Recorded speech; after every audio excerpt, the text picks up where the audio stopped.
I'm Janille, and this is my husband Sourena, and welcome to My Lover Reads. Hey everyone, how you doing? So I ended up reading another quarter of The Hating Game. And hopefully this video does not get deleted in the editing process. Like the last one did, and we have to refilm it. And I am about, 3/4 out of 8 through. So there's only about 100 and something pages left of it. So not too much left now. Yeah. But yeah, things are getting heated, I guess.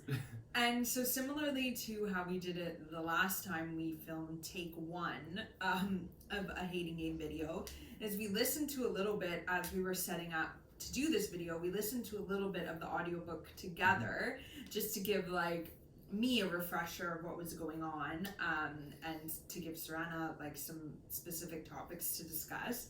And so that was actually like super enjoyable because it reminded me of, we've talked about this in several videos, but how dramatic Lucy is. Like her descriptions. Oh god, she's so like over the top and dramatic in her mind when she's narrating things, and I can relate to that so much because I feel like I'm like exactly like that. Like That's one of the things I like about the character. Like, she keeps reminding me of you, like the way you talk or the way you would describe something. So I'm enjoying it.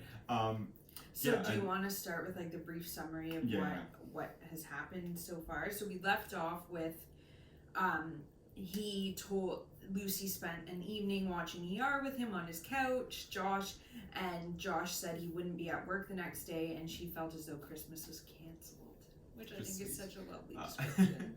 Yeah, and so essentially, and just on a side note before we get into the plot, if you're interested in like audiobooks and whatnot, like, and you've experienced that before, you know narrations can vary your enjoyment quite a bit.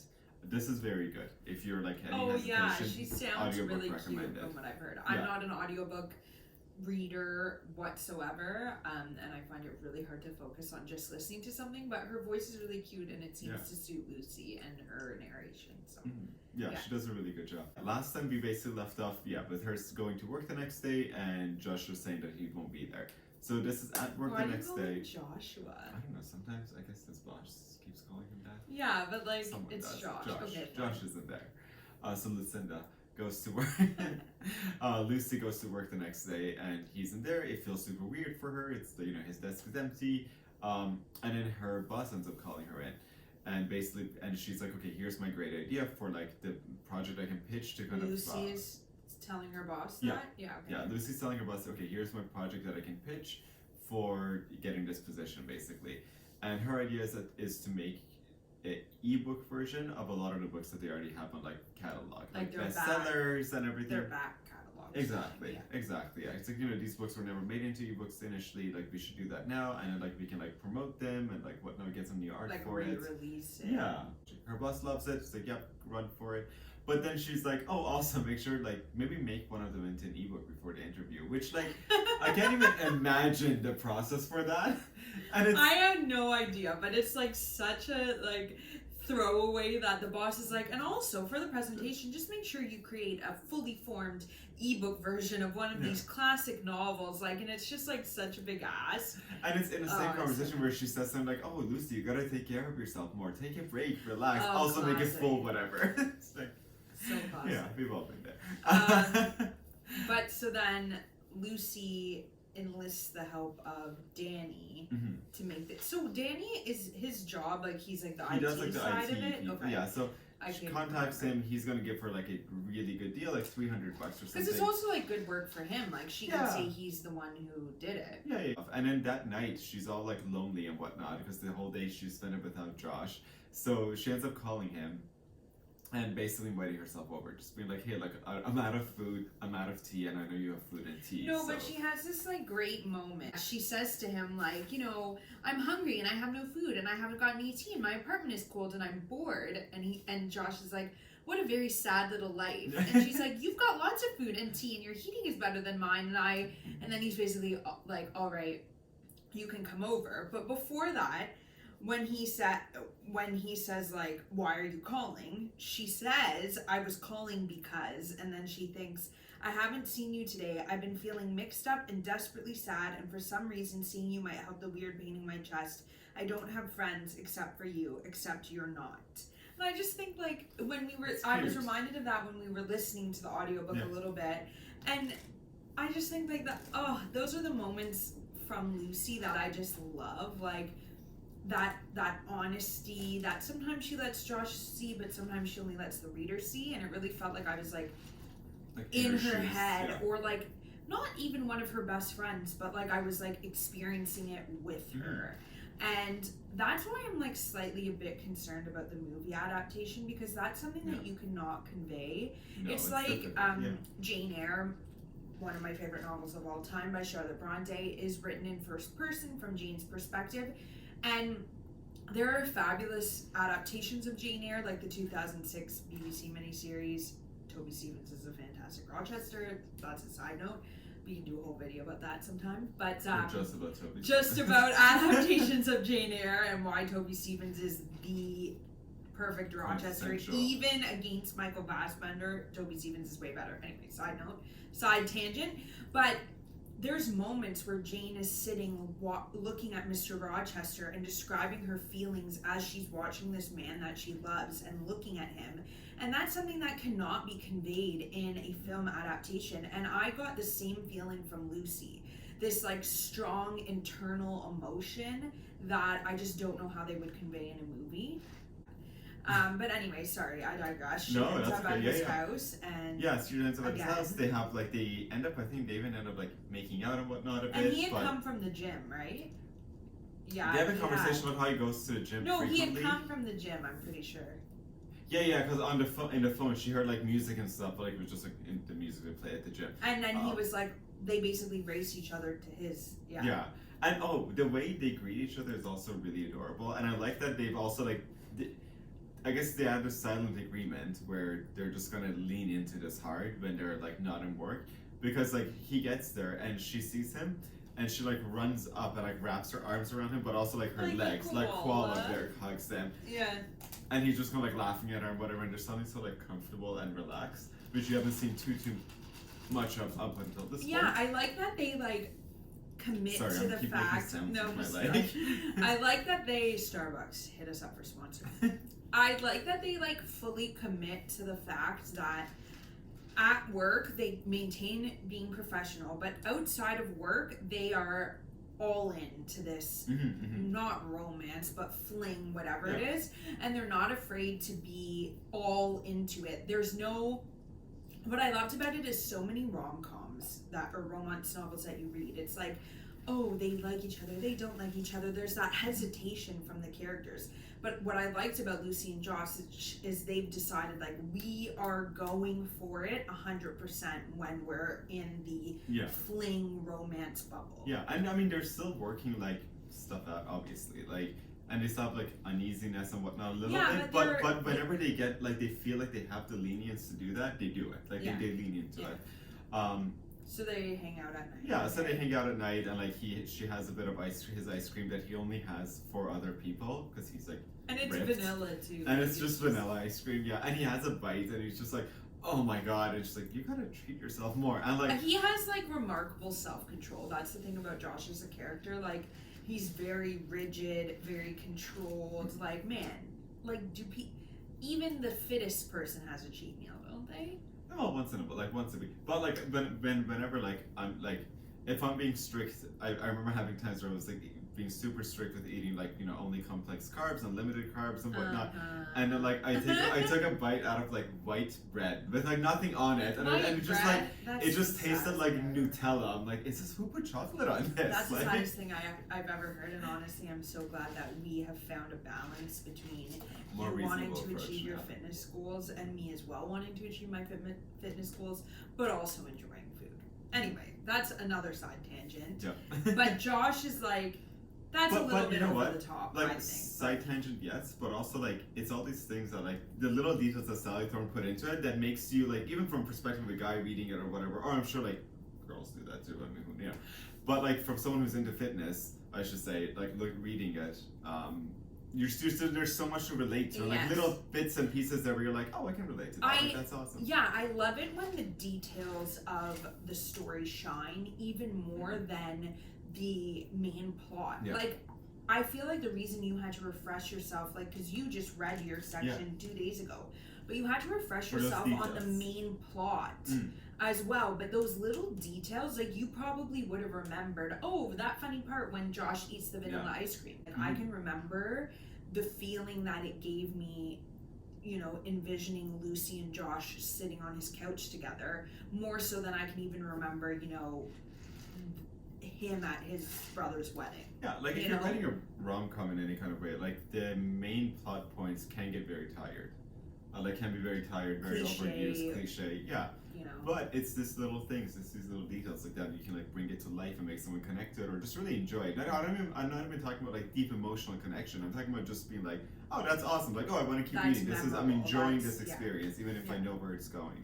So they hang out at night together. He has a little spoon of ice cream, vanilla ice cream, and then the other big piece of information he reveals about himself is that basically one of the main reasons he didn't become a doctor is that he was like allowed to kind of hang out with doctors and stuff at his dad's hospital, or the hospital where his dad worked, and was like essentially apprenticing with them. Interning with them. And then one day he worked at in the morgue section essentially, and like after like a little bit of time, she like threw up twice, and like even to this day he chews a lot of mints. And he chews a lot of mints to get that like formaldehyde like smell or the whatever. Dead body smell out of his nose.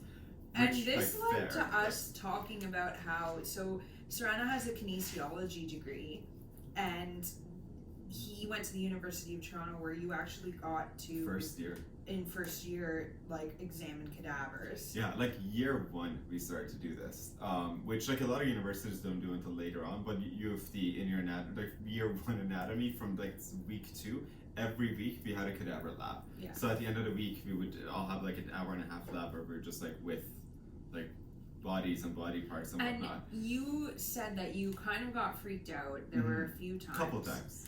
And I like to think like I'm pretty, you know, get the job done focused, especially if it's at work or school. But I was thinking like, and I was saying to you, I think I would find it really hard. Like I would feel similar to Josh. I would find it really hard to deal with cadavers because I am an emotional person. I think I'm very empathetic. And because I am and have always been a reader, and I think I'm like pretty imaginative, I think I would immediately start to like envision the lives of these people. And like one of our favorite things I would just like probably like be narrating in my head, oh, what's this person's wife doing right now? Are they sad? Like it would just get out of hand. Like already one of our favorite things to do is just if we're walking, like if we're just driving together and we see someone, we like make up a little life story for them or whatever. So we do that automatically. So like. I don't think I can understand why Josh was like, no, this isn't for me. And even like I said, the whole year was fine, but there was a couple of incidences where as soon as like there's like if there's a tattoo or anything that like humanizes you know the piece of the body that you're looking at, you're suddenly like, whoa, you kind of like snap out of it because you can be very in it and be very like clinical about it and be like, okay, I'm looking for this thing, this is here, this whatever. And then you're so like, oh my god, this person has a tattoo. So I think that was like a very real moment for Sally Thorne to include as well. It's not just like. It was a little bit more nuanced than, you know, what you might typically find in a romance novel of like, oh, he just always loved books and his dad was forcing him to become a doctor. It's more like, no, he actually would have wanted to be a doctor, and I think he was okay with that path until he realized like, no, I really cannot do this. And the fact that his family still holds that against him is like really shitty. And it's also like it's pretty hard. Like you're working at the morgue also. Like I feel like that's even like 10 levels more like hard but to also deal with. I just think cadavers. Like a more someone just died, you bring them into the like that's very different. I feel like. Anyway, so then they discuss that. Okay, that's the major thing, and then what happens? Is the next part where she's meeting with Danny? Yeah. So the next part is that like they go to work the next day. So it's the next day they're at work. Josh goes into his boss's office and you hear like yelling from inside there, and everyone is like, "What the hell is going on?" And you see the HR lady run in there as well, and her manager goes in there too. And then the HR lady comes out and just looks at her and just laughs, and she's like, "Good luck with this. This is beyond HR." And throws her hands up and walks away. She's like, "What the hell is happening in there?" So then Josh comes out and sits, and then So the next thing that I think happens is that his boss comes out essentially, and they have a little exchange. Oh, sorry, no. Before this, so she's a little freaked out by all this, but then one of the main things that happen is that when Josh comes back and he's at his seat, Lucy ends up getting a call from her coworker who's always asking her for favors and stuff. An extension. For Lucy to like help her with her. Yeah, exactly. And so she picks up the phone and Josh is like, "I'm watching you. Let's see how you handle this now." And she's like super cold, not super cold, because he's trying like, to coax Lucy into being like sticking up for herself and being more assertive, right? Yeah, exactly. Like it's interesting because Lucy on the one hand is softening Josh a little bit, but then Josh is in turn giving Lucy a little bit of his edge and grit, I feel which is nice. Which is a good thing professionally as well, right? Yeah. Yeah, exactly. It's nice obviously like couples kind of balancing each other out a bit, which is good. But yeah, so she's like super like, nope, sorry, I can't, like I've given you enough extensions in the past, you're just gonna have to make this work. Like I can't give you any more extensions. And she's like, man, I'm like kicking butt today, this is amazing. And he's just like raising his eyebrows like, oh, well done, all right. 2 seconds later, and I love this scene so much, his boss comes out, and it's already established that he's a bit of a creep, especially around Lucy, and he's talking to her, but the whole time he's like basically staring at her chest. And she's like, okay, I'm not going to cross my arms, I'm not going to change the way I'm sitting. Even though she feels that urge to do that, but why should she have to? Yeah, like... and then she just looks up at him while he's talking, he's like, sorry, what are you looking at right now exactly? And he's just like, and like you can see Josh being, and Josh was like giving him murder eyes the whole time he was doing this, and you can see Josh being like, what? Amazing, I'm impressed. Like, I think also another thing that Sally Thorne writes very well, not just in this novel but in her other 2 novels as well, is something that I love about being in a relationship, which is when you have those like little secrets that only you guys know, and you could be sitting like across the table from each other at a family dinner and someone could say something and you just like look at each other and it's like you have this moment of knowing what the other person's thinking because it's like this little callback to a secret you guys have or a conversation you've had that no one else was privy to. And I feel like that's kind of like what's happening here too, like Josh watching this exchange happening and being proud of Lucy and her recognizing that, but no one else would pick up on and they that. didn't have any like exchange, they didn't have too much of like a verbal exchange. They're just kind of like, they got it, which I love. Like, it's like, what's that game where you play the thing and you have to guess the word before you pass it around? You play it at like your family get together. Oh, I don't know what it's called. It's basically, someone look it up. So I'm sure you guys have all played this or have seen it. Basically, it's a game where like you have you get a word, like you get something, like say it's an actor like Brad Pitt or something, and then you have to explain that thing without saying the name, and the person you're paired off with has to guess it. Yeah, and we're really good at that. We are so good. Our shorthand is excellent. Yeah, at her family get-togethers, people are just like, "What are you talking about?" Oh my gosh! About? Like the best is like one time I'm holding it and I go, "God." Like Morgan Freeman. Exactly! That's exactly what I was thinking even right now, too. Like, where you would go from God to Morgan Freeman, I don't know how the average person would get there, but we like, he's played, obviously, like, he's played, but like, to he immediately... Might be God. Another person... he's played God in movies. Well, yeah, but, I know. But to immediately be like, that's what you're talking about. But also, if I say God, who's the other actor? Yeah. See? Yeah. Yeah, so I feel like Lucy and Josh would be really good at that game. Yeah. Awesome. So then what happens next? Next, she goes and meets Danny, and Josh is in the same place, accidentally, like... It was an accident, or did No, accidentally. Oh, okay. I think, no, you never know with Josh. Just a little But Josh and Lucy, you never know. They're both a little stalkery, though. But yeah, so he's there, he sees them having this exchange. He's jealous. He's a bit jealous, a bit like, what's going on? Because he also doesn't, I think he doesn't like fully understand why they're together. Yeah. And she doesn't want him to know, because from her perspective, that whole HR meeting thing and whatever, everything that happened also is like another sign that, oh, like, yeah, we're doing all this flirting and stuff outside of work, but in work, Joshua's still gunning for this job. Like, there's no, like, that still stands. Professional competition, exactly. So which is so Okay, sorry, side note, No. but it's so unprofessional. And this is how you know, like, again, romance novels, we've talked about it in our other videos, suspend your disbelief. But, like, how unprofessional is it to pit two employees against each other for one position, but they know it? Like, it's one thing if you post a job and whoever wants the job from the company no. That's what they applies did. for it. But this But is they like a knew- direct competition. Like, Yeah. you're like, you versus you, go. Like, that would never happen. Unofficially, it happens. No, but the bosses have framed it as a competition. Basically, yeah. But anyway, continue. Yeah. So Josh is so gung-ho. She doesn't want Josh to know Danny's creating this ebook for her presentation. Yeah, so Danny just gives a generic answer of like, oh, we're just working together because I was hoping that she would But hire me Josh, for something else. he's jealous. Josh is a little jealous, yeah.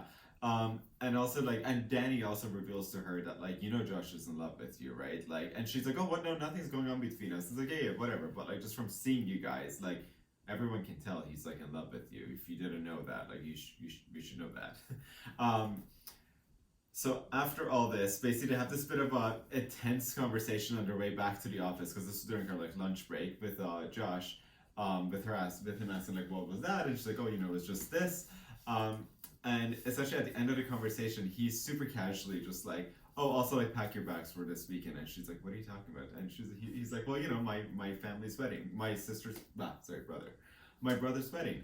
Just pack your bags for it. And she had almost forgotten and thought it's not really gonna happen. And she's like, wait, seriously, this weekend it's really happening? Like, I'm coming to this? Yeah. So she's like, oh my god, okay, all right. So they have this interaction there, and then afterwards, on their way out, he's like helping her carry her coat and like doing something like that, and like they're making jokes about like flirting, and she's like kind of on edge because she's like, what if other people see or whatever here? And then her boss hears this, and like she just looks at him and they make eye contact, and she just throws her head back laughing as she closes her door, and she's like, my boss knows about us probably, like, you're holding my coat, you're what, like, oh my god. And he seems super chills about it, which I think is a sign that when he was gone and that big meeting yelling thing for HR had to come in and her manager had to come in, he'd already said something. He set up something where it was a non-issue for her boss. Like, he's leaving or something, or he's arranged for something with regards to this job that would make the relationship And the boss, okay. I think Lucy's boss must know because she just was like, ha ha ha, you kids, essentially.